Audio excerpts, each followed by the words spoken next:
Russia की तरफ से कहा जा रहा है कि उसने यूक्रेन से लगते बॉर्डर और क्रीमिया से अपने ट्रूप्स को पुल बैक करना शुरू कर दिया है, लेकिन ब्रिटेन और अमेरिका के डिफेंस इंटेलिजेंस चीफ ने कुछ ही घंटे पहले स्टेटमेंट दी है कि रशिया के ये क्लेम्स बिल्कुल झूठे हैं और रशिया ने उल्टा अपने बॉर्डर्स के ऊपर 7,000 ट्रूप्स और डिप्लॉय कर दिए हैं। ट्रूप्स की संख्या बढ़ाने के साथ साथ फॉरवर्ड लोकेशन के ऊपर आर्मर्ड व्हीकल्स, हेलीकॉप्टर्स और फील्ड हॉस्पिटल्स भी स्पॉट किए गए हैं।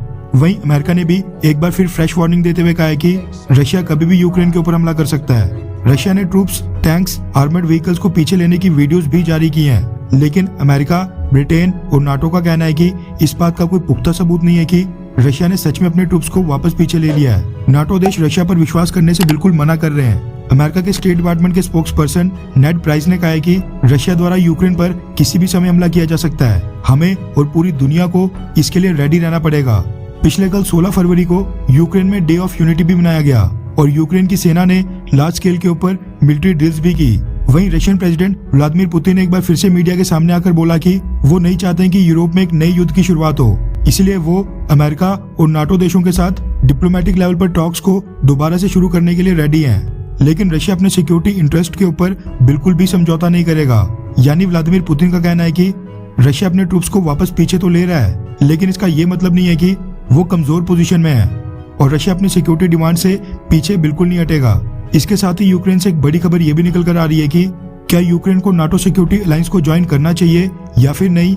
इसका फैसला ब्रेक्जिट की तरह एक रेफरेंडम के जरिए करवाने की मांग हो रही है। रेफरेंडम में यूक्रेन के लोगों से पूछा जाएगा कि क्या यूक्रेन को नाटो सिक्योरिटी अलायंस को ज्वाइन करना चाहिए या फिर नहीं। अगर यूक्रेन की जनता नाटो को ज्वाइन करने के पक्ष में वोटिंग करती है तो यूक्रेन नाटो को ज्वाइन कर लेगा, वरना नहीं। वैसे आज की डेट में यूक्रेन में जिस तरह से पब्लिक सेंटीमेंट उबाले मार रहा है, उससे तो साफ लग रहा है कि यूक्रेन के लोग नाटो को ज्वाइन करने के पक्ष में ही वोट करेंगे। इन सब के बीच अमेरिका ने एक बार फिर भारत को घसीट लिया है।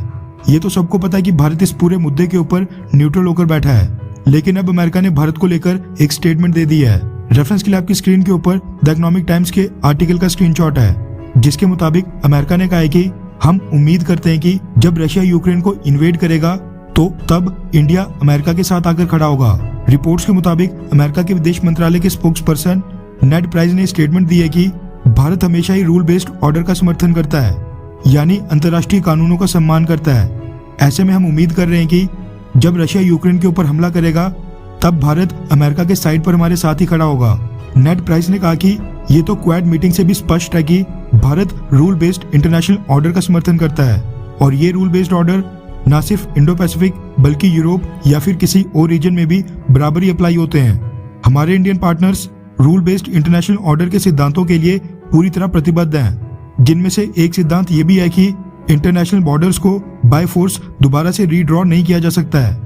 बड़ा देश छोटे देश को डरा धमका नहीं सकता है और किसी भी देश की फॉरेन पॉलिसी उस देश को किसके साथ अलायंस बनानी है, पार्टनरशिप रखनी है, ये उस देश के नागरिक ही तय करेंगे। नेड प्राइस ने आगे कहा कि ये सिद्धांत इंडो पैसिफिक और यूरोप में इक्वली अप्लाई होते हैं। यानी अमेरिका की तरफ से साफ इशारा है कि जिन सिद्धांतों को इंडिया और अमेरिका चाइना के खिलाफ एक साथ मिलकर इंडो पैसिफिक में डिफेंड कर रहे हैं, भारत को उनको यूरोप में भी रशिया के खिलाफ डिफेंड करना होगा, क्योंकि जो चाइना इंडो पैसिफिक में कर रहा है वही कुछ रशिया यूरोप में भी कर रहा है। यानी एक जगह भारत की अलग पॉलिसी और दूसरी जगह अलग, ऐसा नहीं चलेगा। खैर, इंडिया को क्या करना है वो तो इंडिया ही डिसाइड करेगा, लेकिन आपको क्या लगता है कि क्या न्यूट्रल रहने वाली पॉलिसी इंडिया की बेस्ट पॉलिसी है, हाँ या फिर नहीं? नीचे कमेंट करके जरूर बताएं।